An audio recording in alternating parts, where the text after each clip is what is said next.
Hello children, me Nirmala मुशन. Standard 6 General Science. First lesson Natural Resources, Air, Water and Land. नमस्ते मुलांनो, इयत्ता 6वीतील general science सामान्य विज्ञानातील पहिला धडा आपण सध्या पाहत आहोत. या पाठातील आपण एअर आणि वॉटर हे दोन टॉपिक आपलं वाचून आणि समजावूनही सांगितलेलं आहे. जर कोणी हा व्हिडिओ पाहिला नसेल, या टॉपिकवरचा व्हिडिओ पाहिला नसेल, तर या व्हिडिओखाली दिलेलं डिस्क्रिप्शनमध्ये लिंक आहे. त्या लिंकद्वारे तुम्ही तो व्हिडिओ पुन्हा पाहू शकता. Okay, now today we learn land. Can you tell what is land made of? What do you see on land? What has man created on land? If a deep pit is dug in the ground, what do you find there? Is land flat everywhere? Does man produce soil or land? चला आपण आता पाहूया. काय म्हटलेलं आहे? What is land made of म्हणजे जमीन कशाची बनलेली असते. What do you see on land तुम्हाला या जमिनीवर काय काय दिसते. What has man created on land मानवाने या जमिनीवर काय काय निर्माण केले, क्रिएट केलेलं आहे. इफ अ डीप पीट पहा, जमिनीत खोल खड्डा खणला तर तुम्हाला त्यात काय काय आढळते. इज लँड फ्लॅट एव्हरीवेअर जमीन सर्वत्र एकसारखी सपाट असते का. Does man produce soil land मानव जमीन निर्माण करतो का. हे सगळं तुम्हाला सांगायला सांगितलेलं आहे. Next land.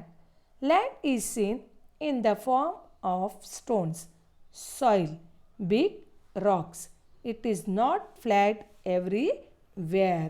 पहा की जमीन आपल्याला दगड, माती, मोठे खडक या स्वरूपामध्ये दिसते.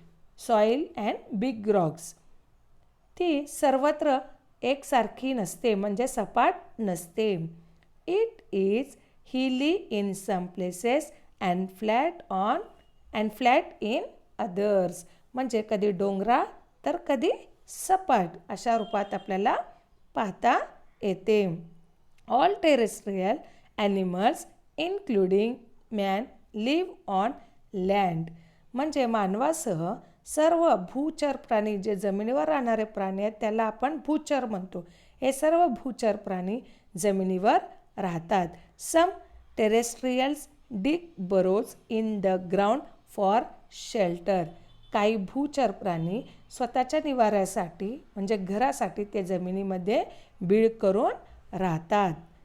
दिस means that they use land for fulfilling their need म्हणजे जमिनीचा वापर त्यांची गरज त्यांना राहण्यासाठी म्हणून ते पूर्ण करण्यासाठी वापर करतात.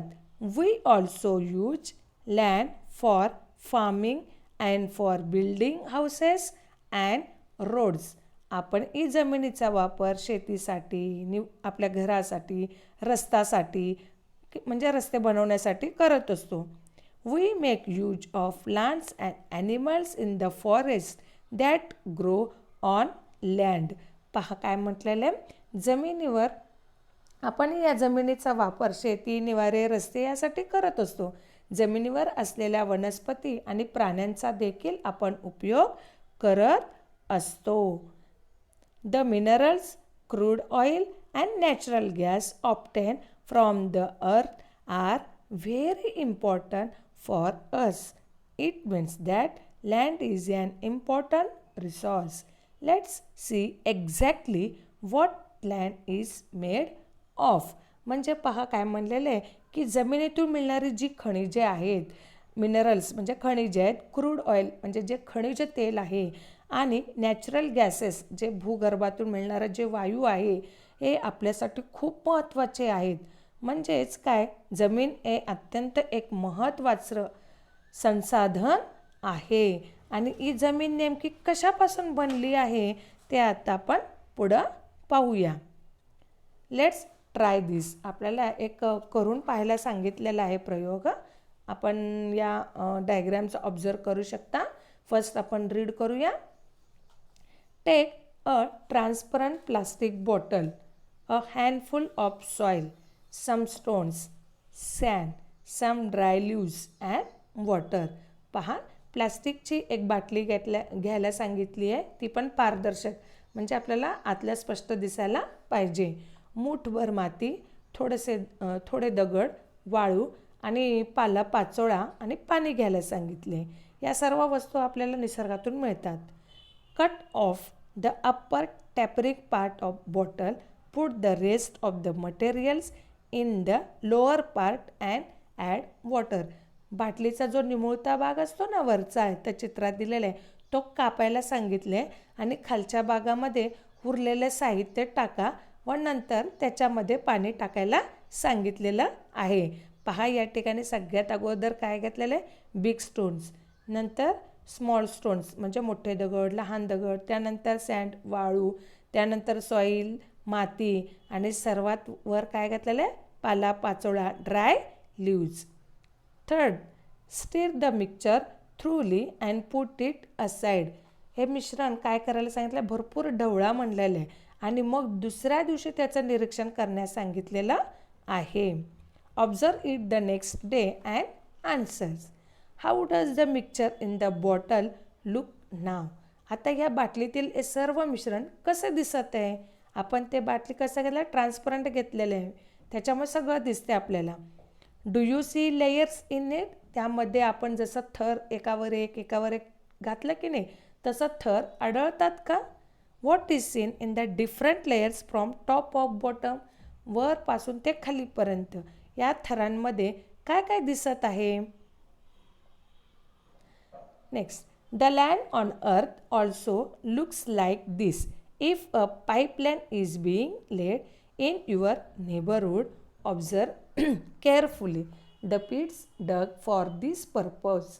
You will see some layers under the land surface as shown in the accompanying figure. पृथ्वीवरील जी जमीन ती देखील ह्याप्रमाणे आपल्याला पाहावयास मिळते. तुमच्या घराच्या जवळपास जर कोणी पाईपलाईन टाकायचं काम कुठं चालत असेल तर त्या ठिकाणी खड्डा खणतात पहिल्यांदा, तर त्या खड्ड्याचं तुम्ही निरीक्षण करा.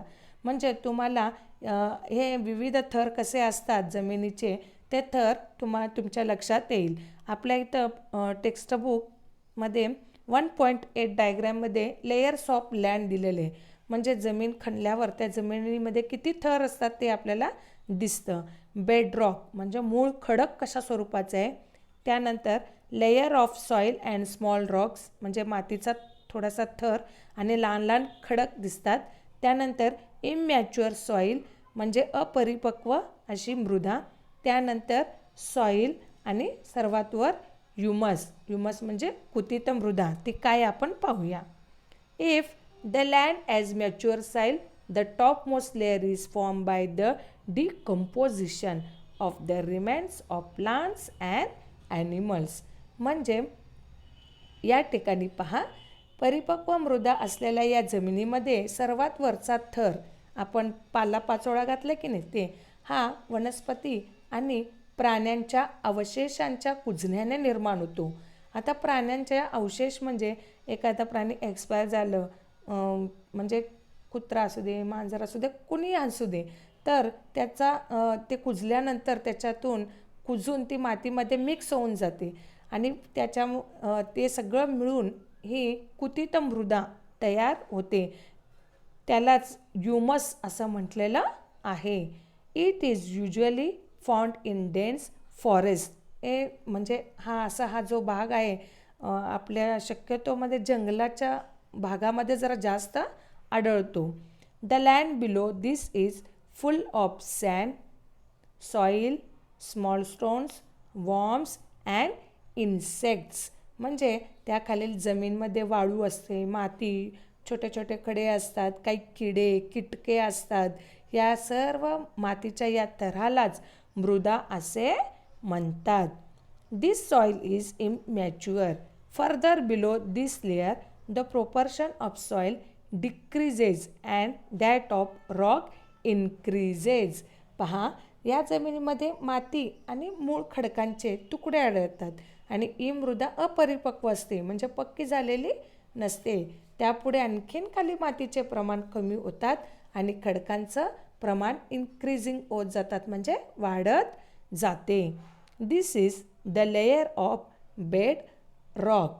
हे थर मूळ खडकांचे असतात. आपण डायग्राममध्ये पाहिलेलं आहे. The main minerals in the soil are derived from these rocks. That is why soil in different regions is different. The color and texture of soil are both determined by the bed rock. म्हणजे पहा, या मातीमध्ये जे मुख्य खनिज असतं ते त्यामध्ये असलेल्या खडकांमधून येतात. म्हणून प्रत्येक ठिकाणच्या प्रदेशानुसार ती माती वेगवेगळी असते. तिचा रंग वेगळा असतो, पोत वेगळा असतो. या दोन्ही बाबीसुद्धा या खडकानुसारच ठरतात. एक उदाहरण देऊ शकते. ज्यावेळी मी हैदराबाद साईडला गेले तर त्या ठिकाणी मी ऑब्झर्वेशन केलं सॉईलचं, तर तिथली माती ही लाल रंगाची दिसून येते. आणि म्हणून कारण ज्यावेळी तिथं खणलं जातं जमीन, तर जसं लेयर्स होतात ते सगळे लेयर्स आणि त्याचे जे बेडरॉक असतील किंवा जे मूळ खडक आपण इथं बघितलं की नाही, बेडरॉक आणि जे स्मॉल रॉक्स असतात ते त्याच रंगाचे असतात. म्हणून त्याची जी मृदा असते ती त्या रंगाप्रमाणे होत जाते. आपल्याकडे सुद्धा शेतातली जी माती असते ती एकदम काळ्या रंगाची असते. म्हणून आपण कधी झाडं वगैरे लावण्यासाठी आपल्या अंगणातलं माती घेऊन आपण लावलं तर त्या झाडाची निगा म्हणजे वाढ व्यवस्थित होऊ शकत नाही. परंतु आपण त्याला योग्य असं परिपक्व माती आपण आणून त्याची रोपण केलं तर ते व्यवस्थित वाढतं. म्हणून कधी कधी आपल्या घरातले लोक म्हणतात आम्ही नर्सरीमधनं रोप आणले, ते व्यवस्थित होतं, त्यांना कळ्या फुले भरपूर येत होते आणि घरी आणल्यानंतर त्याला येईच ना. तर याचं उत्तर या ठिकाणी आपल्याला मिळतं. म्हणजे ह्याप्रमाणे त्याला जर जमीन म्हणजे जी सॉईल लागते ती त्याप्रमाणे भेटलं, त्याला मिळालं तरच त्याची वाढ व्यवस्थित होते. The process of soil formation. The soil on the land is formed by a natural processes. The abiotic components of soil are supplied through the weathering of the bed rock. म्हणजे जमिनीवरील मृदा ही म्हणजे नैसर्गिक प्रक्रियेतून निर्माण होते. मूळ खडकाच्या त्या अपक्षयातून मृदेसाठी अजैविक घटकांचा अबायोटिक म्हणजे अजैविक घटकांचा पुरवठा होतो. Due to the heat, cold and water of the sun, wind and rain respectively, the bed rock breaks down into pieces. काय म्हटलेलं आहे पहा या ठिकाणी की खडे, वाळू, माती तयार होते. या घटकांमध्ये मग हे कसं तयार होते? थंडी व पाण्यामुळे मूळ खडक जे असतात ते मूळ खडकांचे तुकडे होतात आणि मग त्याच्यापासूनच छोटे खडे किंवा त्याचं अधिक बारीक म्हणजे वाळू, माती तयार होते. मग ह्या घटकामध्ये सूक्ष्मजीवसुद्धा असतात, किडे असतात, कीटकसुद्धा आढळतात. Stones, sand and soil are form from these pieces. Microbes, worms and insects are found among them. Rodents like mice and rats are also found here. The roots of trees growing on the land also help weathering of rocks. The process of soil formation is slow and continuous. It takes about 1,000 years for a 2.5 centimeter thick layer of mature soil to form. पहा या ठिकाणी काय म्हटलेलं आहे की सर्वात महत्त्वाचं काम कोण करते तर उंदीर, घुशी यासारखे जे प्राणी असतात, ह्या प्राणी किंवा सूक्ष्मजीव किंवा किडे कीटके हे सगळे त्याच्यामध्ये आढळतात. तसेच जमिनीवरील झाडांची मुळे देखील या खडकांच्या अपक्षयास मदत करतात. आता हे कसं? झाडांची मुळे काय करतात आपल्याला माहिती आहे. रूट्स काय करतात? माती घट्ट धरून ठेवतात. मृदा निर्मितीची म्हणजे या प्रकारची जी प्रक्रिया आहे ती अत्यंत स्लो आहे, म्हणजे मंद गतीने सुरू होते आणि जी परिपक्व एकदम रेडी पोझिशनमध्ये जी मृदा आहे त्या मृदेचा 2.5 सेंटीमीटरचा थर तयार होण्यासाठी 1,000 इयर्स म्हणलेलं आहे, म्हणजे हजारो वर्ष लागतात. ही लगेच 1-2 दिवसात किंवा 1-2 आठवड्यात किंवा 1-2 वर्षात तयार होणारी प्रक्रिया नाही, त्यासाठी 1000 ऑफ इयर्स लागतात. Next, soil can get destroyed in a short period due to floods, storms, and human activities such as mining. That is why it is necessary to conserve soil and to prevent erosion of land. The best remedy for this is to increase the green cover of the land. Erosion of land is reduced if grass, trees and bushes are grown in it. म्हणजे एखाद्या वेळी पूर परिस्थिती म्हणजे जोराचा पाऊस आला किंवा तशी परिस्थिती, फ्लड्स निर्माण झालं, स्टॉर्म्स म्हणजे वादळी वारा आणि मानवाच्या खाणकाम, ह्युमन ॲक्टिव्हिटीज, जर मानवाने जमीन खणली मिनरलसाठी, तर या कृतीमुळे ही जी मृदा आहे ती खूपच लवकर नष्ट होऊ लागते. म्हणून हे सर्व थांबवण्यासाठी मृदा संधारण करणे इट इज नेसेसरी, हे खूप महत्त्वाचं झालं आहे. जमिनीची धूप थांबवणे, म्हणूनच झाडे तोडू नका म्हणतात. आणि जर झाडांची कोणी तोड करत असेल तर त्यांच्यावर गुन्हासुद्धा आहे. का? कारण त्याची जी मुळे असतात ती मुळे काय करतात, जमिनीला घट्ट धरून ठेवतात, त्यामुळे जमिनीची धूप होत नाही. यासाठी सर्वात उत्तम उपाय म्हणजे जमिनीवरील वनस्पती वाढवणे. गवत, झाडे, झुडपे या प्रकारे वाढवल्यास ती जमिनीची धूप कमी होते. ट्राय दिस, आपल्याला करून पाहण्यास सांगितलेलं आहे.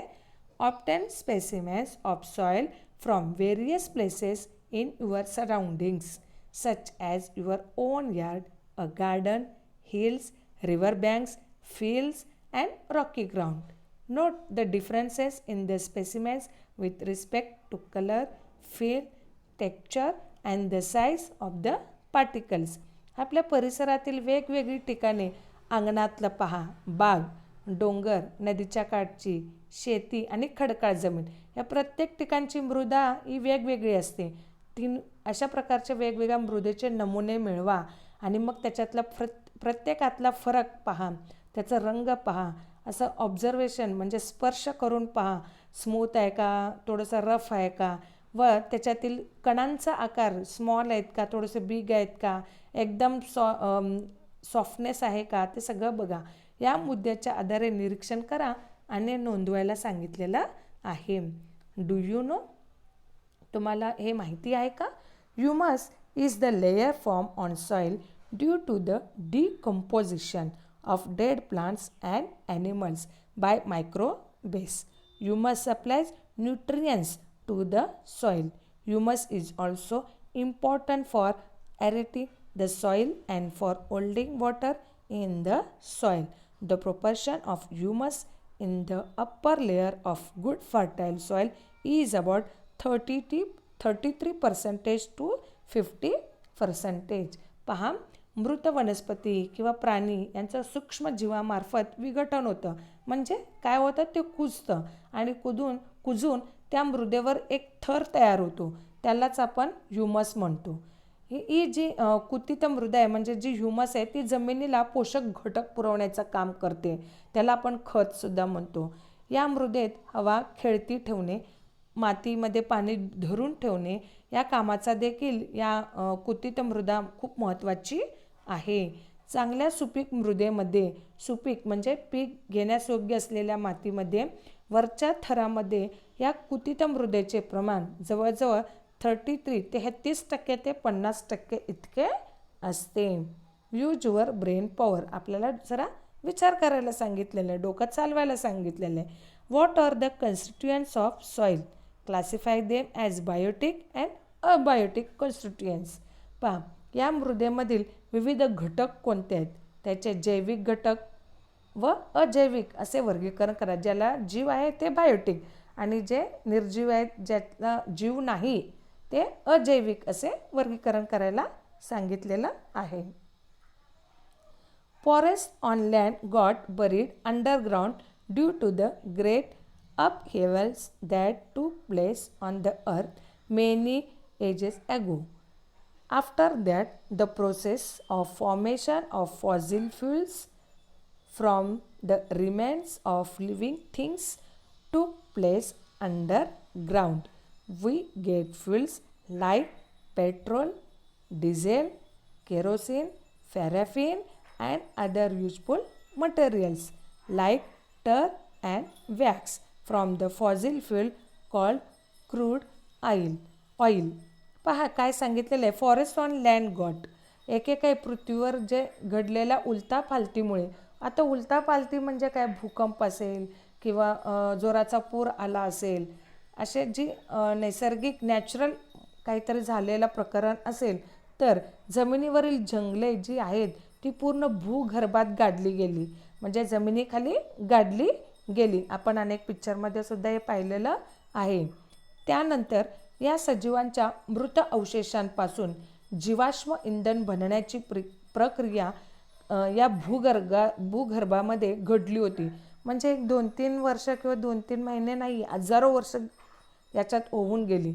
खनिज तेल या जीवाश्म इंधनापासूनच आपल्याला पेट्रोल, डिझेल, रॉकेल, केरोसिन, पॅराफिन ही इंधने, तर डांबर, मेण यासारखे फॉसिल फ्यूल, म्हणजे टर अँड वॅक्स म्हणजे डांबर आणि मेण यासारखे उपयुक्त असे पदार्थसुद्धा अंडरग्राऊंडमध्ये मिळतात.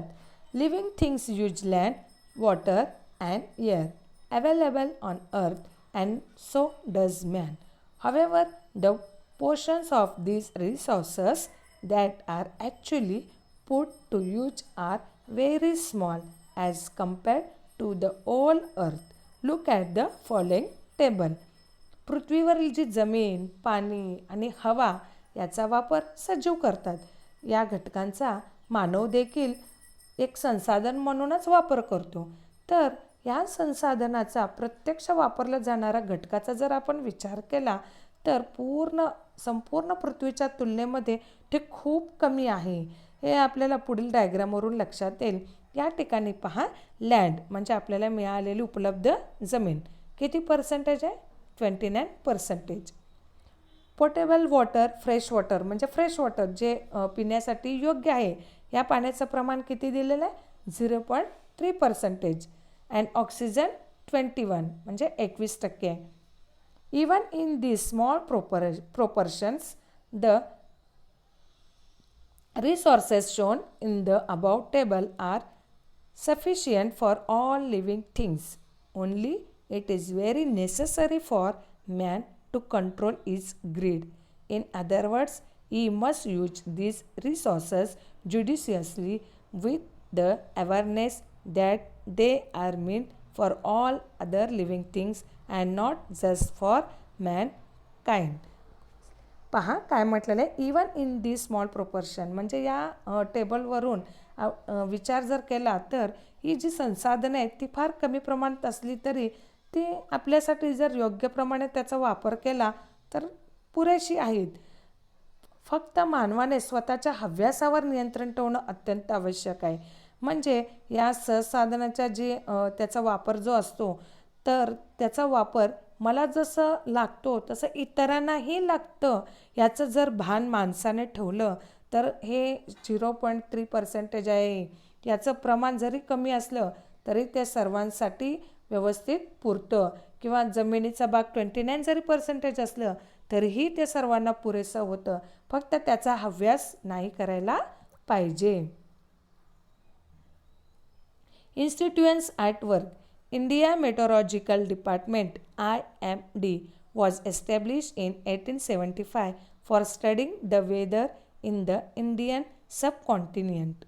The main function of this institute is to observe the weather and to make weather forecasts. This institute also conducts research related to changes in weather, makes forecasts about rains and studies the developments related to global warming.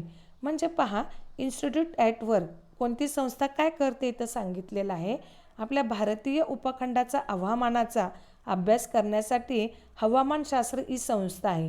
ही संस्था 1875 मध्ये स्थापन करण्यात आलेली आहे, म्हणजे 1875 मध्ये स्थापन करण्यात आलेली आहे. ही संस्था काय काम करते तर ऑब्झर्वेशन करते. कशाचं? वेदरचं, हवामानाचं निरीक्षण करून या हवामानासंबंधित अंदाज वर्तवण्याचं काम करते. शिवाय हवामानमध्ये काही बदल झाल्यास त्या का बरं बदल झालं याविषयीचं संशोधन करते. पहा, आपल्याकडे सुद्धा दररोज पेपर जर आपण वाचत असाल तर आपल्याला वर दिलेलं असतं की आजचं तापमान एवढं आहे, यावेळी आजचं ढगाळ वातावरण आहे, किंवा यावेळी उष्मांक म्हणजे उष्णता एवढी आहे, किंवा इतका पाऊस पडण्याची शक्यता आहे, असं एक अंदाज वर्तवलं जातं.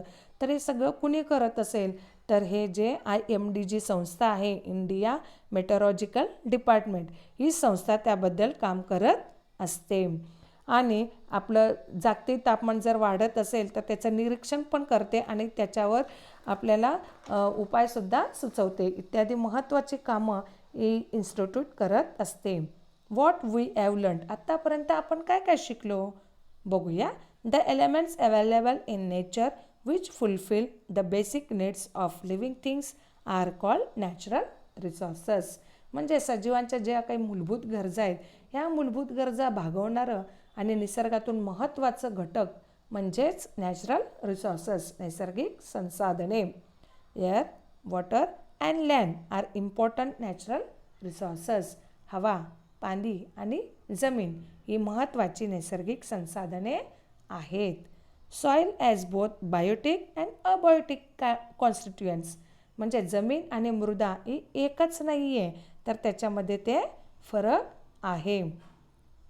There are many constituents of air such as nitrogen, oxygen, carbon dioxide, inert gases, water vapor and dust particles.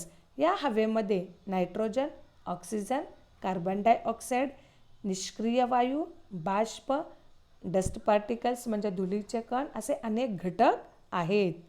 The ozone layer is protective shells of the earth, म्हणजे या ओझोनचा तर पृथ्वीचं जणू काय एक संरक्षक कवचसारखं काम करत असतं. Ozone layer.